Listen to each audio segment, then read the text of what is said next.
Good afternoon everyone, welcome to my channel. Class 10 के history की जो लेक्चर सीरीज है उसका हमारा नेक्स्ट लेक्चर है। प्रीवियस लेक्चर्स के अंदर हमने क्लास 10 का हिस्ट्री का जो first chapter the rise of nationalism in Europe वो हम स्टार्ट कर चुके हैं। प्रीवियस लेक्चर के अंदर हमने टाइमलाइंस डिस्कस की थी 1789 से लेकर 1815 तक। 1789 जो फ्रांस के अंदर रिवॉल्यूशन स्टार्ट हुआ था, 1804 जो सिविल कोड नेपोलियन लेके आया था, और 1815 जब नेपोलियन का एक तरह से पूरा डिक्लाइन हो चुका था, नेपोलियन रूल खत्म हो चुका था। तो ये हम प्रीवियस लेक्चर्स में डिस्कस कर चुके हैं। लास्ट लेक्चर हमने डिस्कस किया था कि 1789 से पहले मतलब in starting of 18th century, और आप उससे 1750s के आसपास या मिड 18th सेंचुरी के बारे में हम बात करें तो उस टाइम पर जो कंट्री थी, यूरोप जो कॉन्टिनेंट था, कंट्री नहीं, यूरोप जो कॉन्टिनेंट था उसके अंदर किस तरह से स्ट्रक्चर था। तो हमने देखा था कि उस टाइम पर कोई सिंगल आइडेंटिटी नहीं थी, मल्टीपल आइडेंटिटीज थी। मल्टीपल आइडेंटिटीज क्यों थी? उसका रीजन था कि एम्पायर्स थे, ठीक है, किंगडम्स थे, ठीक है, डायनेस्टीज थी जो रूल कर रही थी, ठीक है। हैसबर्ग डायनेस्टी देखी थी जो हमने ईस्ट यूरोप के अंदर, यूरोप के ईस्ट साइड के अंदर जो रूल कर रही थी, कहाँ का? ऑस्ट्रिया और हंगरी। इसी तरह से इटली, स्विट्जरलैंड, ठीक है, जो बीच के वेस्ट साइड में या मिड जो आप बोलेंगे यूरोप के, तो वहाँ पर और कुछ डायनेस्टी थी जो रूल कर रही थी। डचेस हमने देखा था, कैंटनन्स देखा था। तो ये डायनेस्टी थी जो वहाँ पर रूल कर रही थी।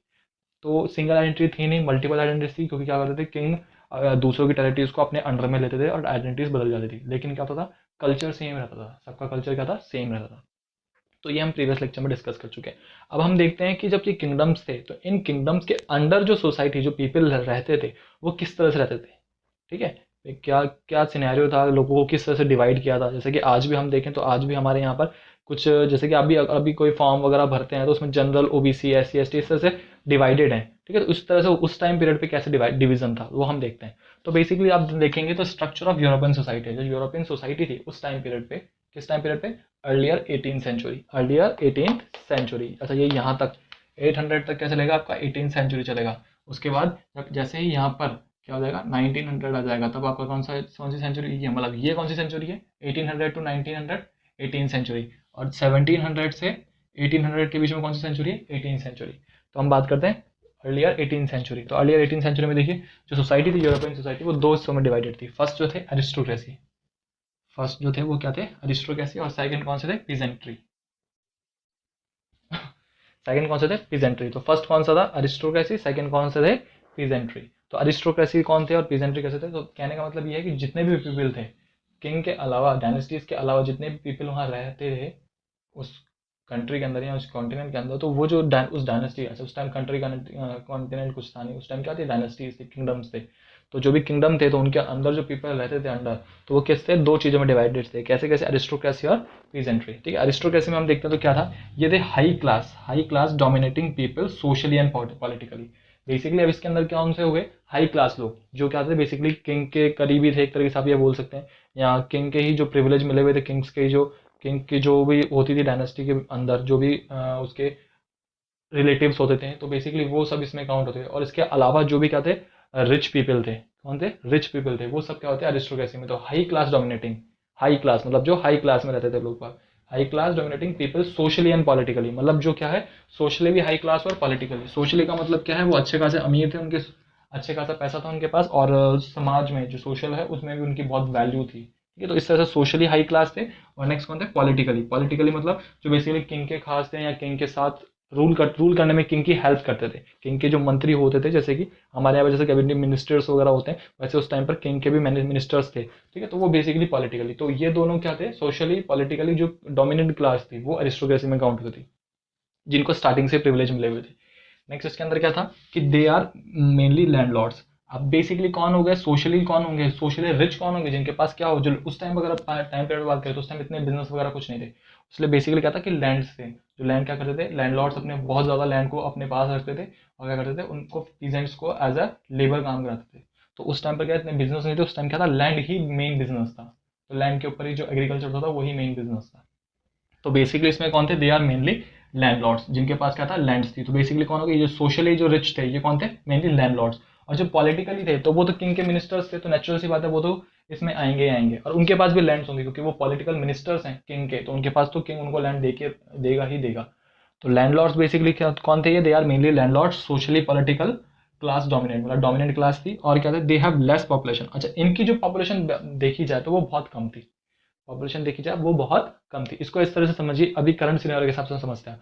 जो गवर्नमेंट है, जैसे कि अगर दो मेनली पार्टीज की बात करते हैं, बीजेपी और कांग्रेस, तो उन कांग्रेस पार्टीज में अगर बात करें, उनके सारे मिनिस्टर्स एमएलए को अगर हम मिला लें, ठीक है, उन सब मिनिस्टर्स एमएलए को सब मिला लें, तो उनकी पॉपुलेशन और पूरी कंट्री की पॉपुलेशन, उनके मिनिस्टर्स और उनकी पॉपुलेशन और पूरी कंट्री की पॉपुलेशन बहुत अंतर है। तो सिमिलरली ये क्या है कि उनकी पॉपुलेशन क्या थी, बहुत कम थी, उनकी पॉपुलेशन क्या थी, बहुत कम थी। दे हैव ऑल राइट्स, उनको सारे राइट्स थे। ये पहले भी हमने डिस्कस करा है कि किंग के टाइम पीरियड में क्या होता था कि जो भी प्रिविलेज बाय बर्थ मिलता था इन लोगों को, सोशली पॉलिटिकली जो भी डोमिनेंट क्लास थी, उनको बाय बर्थ प्रिविलेज मिलते थे, सारे राइट मिलते थे उनको, ठीक है, हर तरह के राइट्स उनको बाय बर्थ मिले हुए थे, बाय बर्थ प्रिविलेजेस था उनको ड्यू टू मोनार्की सिस्टम। तो मोनार्की सिस्टम के अंदर क्या था, जो बाय बर्थ प्रिविलेज सबको मिले हुए थे, लेकिन जैसे डेमोक्रेसी आई तो ये सिस्टम हटा दिए गए। तो दे हैव ऑल राइट्स, उनके पास सब राइट्स होते थे। किनके पास, जो मेनली लैंडलॉर्ड्स थे, सोशली पॉलिटिकली क्या थे, डोमिनेंट क्लास थी, ठीक है, जो किंग के मिनिस्टर्स थे, ये सब। Their families were connected by ties of marriages. अच्छा, अब बेसिकली क्या था कि ये लोग क्या करते थे, इनकी जो मैरिजेस होती थी ना, वो भी इन्हीं की क्लास में होती थी। क्या, इन्हीं की क्लास में मैरिज होती थी, मतलब जो शादी होती थी ना, कि वो इन्हीं की क्लास में होती थी, ताकि क्या कर सके, ये आपस में बंधे रहें, ठीक है, ties of marriages. Their families were connected by ties of marriages, ताकि क्या कर सके, ये आपस में बंधे रहें, एक जगह रहें। नहीं तो क्या हो जाएंगे, अगर ये डिस्प्यूट हो जाएंगे तो क्या करेंगे, ये लोग इनके खिलाफ खड़े हो जाएंगे, कौन, पीजेंट्री। तो इसलिए क्या कर सकते थे, ये लोग टाइज ऑफ मैरिजेस के बेसिस पे क्या करते थे, कनेक्ट होते थे, ठीक है, आपस में कनेक्ट रहती थी इनकी फैमिलीज, जो भी थे ना, सोशली पॉलिटिकली लैंडलॉर्ड जो भी थे, रिच डोमिनेंट क्लास थी, ये सब क्या करते थे आपस में, एक इनके बाद मैरिज इनके आपस में होती थी। तो इस वजह से क्या होता था, टाई, एक कनेक्शन रहता था इनके बीच में, ताकि ये फैमिलीज क्या करके आपस में कनेक्ट रह सके। तो इस तरह से क्या थे, सारी फैमिलीज आपस में कनेक्टेड थी, और ये क्या थे, सारे अरिस्टोक्रेसी, ठीक है, ये क्या थे, अरिस्टोक्रेसी। तो होप समझ में आया कि मोनार्की सिस्टम के अंदर दो डिवीजन थे, अरिस्टोक्रेसी और पीजेंट्री। तो अरिस्टोक्रेसी हम देख चुके हैं कि अरिस्टोक्रेसी के अंदर क्या क्या था। नेक्स्ट जो डिवीजन था वो था पीजेंट्री, मतलब दो क्लास की, एक हायर क्लास और एक लोअर क्लास आप बोल सकते हो। तो ये हायर क्लास होगी। अब हम बात करते हैं पीजेंट्री, ये क्या थी, लोअर क्लास, क्या थी, लो क्लास पीपल। ये क्या थे, हाई क्लास पीपल, ठीक है। अच्छा, लैंडलेस एंड टेनेट्स, लैंडलेस, अच्छा, क्योंकि लैंडलॉर्ड सारे यहाँ पर आ गए, इनके पास लैंड थे, तो बेसिकली सारे हाई क्लास में काउंट हो गए। अब यहाँ कौन होंगे, जिन लेबर्स के पास या जिन पीजेंट्स के पास या जिन पीपल्स के पास क्या था, लैंड नहीं थी, जो लैंडलेस थे, मतलब क्या करते थे, वो किसी और के लैंड पे वर्क करते थे। तो बेसिकली ये पीजेंट्री क्या करते थे, लैंडलेस जो थे ना, यही इन लैंडलॉर्ड्स की जो लैंड्स होते थे, वहां पर क्या करते थे, एज अ लेबर वर्क करते थे, एज अ लेबर वर्क करते थे। तो लैंडलेस पीपल और प्लस टेनेट्स, टेनेट्स का मतलब क्या होता है, बेसिकली एक तरीके से आप बोल सकते हो इनको, जो किसी और के घर में रहते थे या किसी और के लिए काम करते थे, ठीक, किराएदार जैसे आप बोल सकते हो, एक तरीके से किराए पे रहते थे, ठीक है। तो इस तरह से टेनेट्स को हम बोलते हैं, ठीक है, basically as a labour work करना। तो ये क्या थे, ऐसे पीपल जो लैंडलेस है, जिनके पास कोई लैंड नहीं था, और प्लस टेनेट्स जो क्या करते थे, लैंडलॉर्ड्स के एज अ लेबर वर्क करते थे, ठीक है, एज अ लेबर वर्क करते थे। तो ये बेसिकली ये भी इस एंट्री में आते थे। नेक्स्ट कौन है, दे हैव नो राइट्स, इनके पास कोई भी राइट नहीं था। सारे राइट्स किसके पास थे, इनके पास, किनके पास, अरिस्टोक्रेसी के पास। क्यों, बाय बर्थ इनको प्रिविलेजेस मिले हुए थे, बाय बर्थ इनको प्रिविलेजेस मिले हुए थे, और वो प्रिविलेज कौन देगा, मोनार्की सिस्टम, मतलब आपका किंग। तो ये सारे प्रिविलेजेस इनको बाय बर्थ मिले थे, लेकिन पीजेंट्री को कोई भी राइट्स नहीं थे, कोई राइट्स नहीं था। दे हैव लार्ज पॉपुलेशन, ये मैं भी समझाया आपको, ठीक है, कि अगर मिनिस्टर्स की आप पॉपुलेशन देखो, जितने भी मिनिस्टर्स वगैरह हैं, और कहाँ गया ये रहा, लेस पॉपुलेशन, जितने भी मिनिस्टर्स वगैरह भी हम गवर्नमेंट पार्टीज के बारे में बात करें, तो जितने मिनिस्टर, उनकी पॉपुलेशन या पूरी कंट्री की पॉपुलेशन किसकी ज़्यादा है। तो आज के सिनारियो में भी देखेंगे अगर आप, और उस टाइम के सिनारियो में भी देखेंगे, तो ये जो पीजेंट्री वाला सेक्शन है, इनकी पॉपुलेशन क्या थी, ज़्यादा। और आज भी देखा जाए तो हम जो मिडिल क्लास हैं या जो लोअर क्लास है, उनकी पॉपुलेशन ज़्यादा है as compare to high class और ये पॉलिटिकल लीडर्स के कंपेरिजन में। तो दे हैव लार्ज पॉपुलेशन, तो इनकी पॉपुलेशन क्या थी, ज़्यादा।